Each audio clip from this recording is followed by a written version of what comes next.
দ্বিতীয়বারের মতো আমরা শশা তুলতেছি। এই দেখেন কত বড় বড় শশা হয়েছে।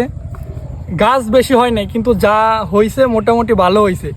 তো নিজের হাতে লাগাইলাম, আবার নিজের হাতেই তুলতেছি। এটা যেন কী পরিমাণে আনন্দ লাগতেছে আপনাদেরকে বলে বোঝানো যাবে না।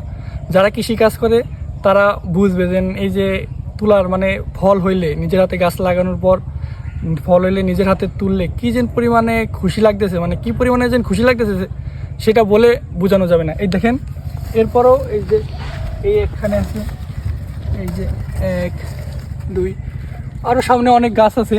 তো সবাই আমাদের জন্য দোয়া এবং আশীর্বাদ করবেন যাতে আমরা এই ছোট থেকে বড় উদ্যোক্তা হইতে পারি। আজকে অল্প লাগাইছি, মানে সামনে আর একটু বাড়াইতে পারি আমাদের এই কৃষিকাজগুলা। তো সবাই আমাদের জন্য দোয়া করবেন এবং আশীর্বাদ করবেন। সবাই ভালো থাকবেন এবং সুস্থ থাকবেন। সবাইকে অসংখ্য ধন্যবাদ।